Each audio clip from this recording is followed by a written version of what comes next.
You say something interesting about like after the season, the way you felt. Mm-hmm. I've obviously, my minutes have fluctuated in different seasons, right? And now I'm at this place where I'm not playing as much. Like I used to play 30, 35 and, I was playing 82 games, the whole thing. You actually build up a tolerance for the load. Like everyone talks about load management and, sit this guy out. And I'm not like knocking that, but there is a downside to that in that you're not building the actual resistance to withstand that. So when you get to a point in the season, like playoffs are a physical grind.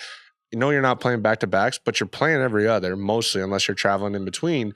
And if you haven't built up that tolerance to extend your minutes to 40 or whatever, if you're a starter, then all of a sudden you're doing it for the first time, your body's feeling different. Like it's so you guys, it's funny. I know you guys did have injuries, but you guys could like tolerate it as much as anybody. Well, that's the thing is like early on, my body actually felt worse in terms of soreness and this and that. Cause like everybody's like, Donte, you played, what you just said, you played X amount of minutes, but like early on in the season, I wasn't playing. Like I wasn't playing a lot. So like it evened out at the end of the year. But throughout the year, you just build up a tolerance. And at the end of the year, you're like Thibs gets this rap of practice.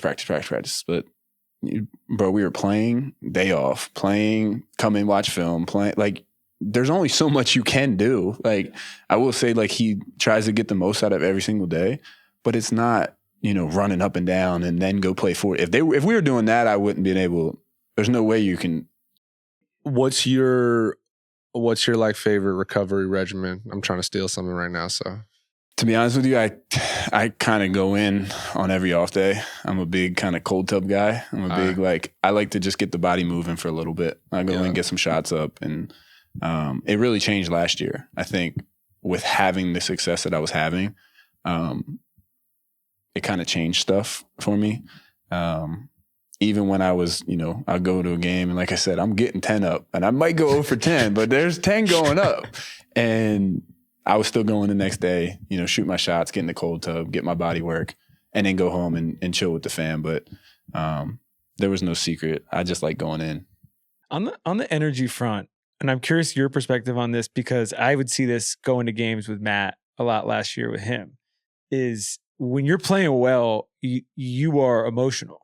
Like you're not tired. Like you're fucking yelling. When you look up, he's yelling. 35. He's yelling. No time to be tired. He's yelling at the crowd at the same time. But my question is like, does that ever zap? Like, do you want to not be too high or too low, or is it something where like adrenaline takes over and that's helpful for you? And then for you, are you more like, if I like get too emotional, it's going to throw me off? Because you're just a much more even-keeled person, I feel like.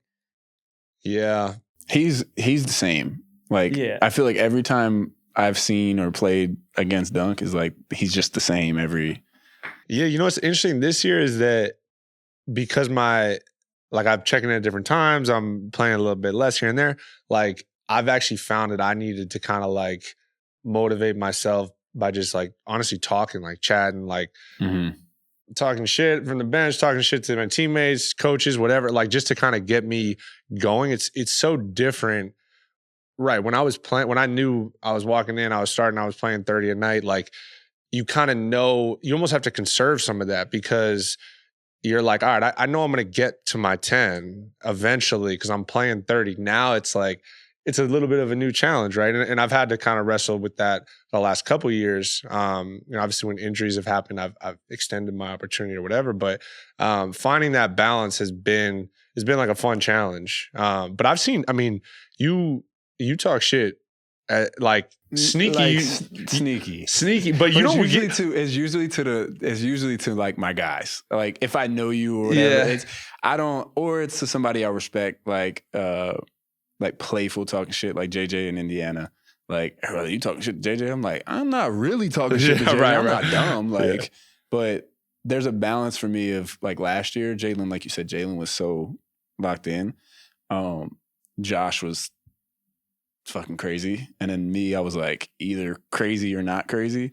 Versatile. You come here and it's like, I can't be the wild one. I got 5 next to me going crazy. Yeah. So it's like balance of like, how to know when to let my personality come out and show and feed off that emotion, because sometimes I get too in my head of too like, try to be this, try to be the leader. I'm like, man, just go hoop. Like, I'm at my best when I'm not thinking about good shot, bad shot, wrong play, right? It doesn't matter to me what I'll watch the film and learn from it. But like, I'm at my best when I'm having fun and just talking the entire game, whether it's to my teammates or whoever. I just need to like, when I'm quiet, that's how you know it's like a Something's off. Yeah.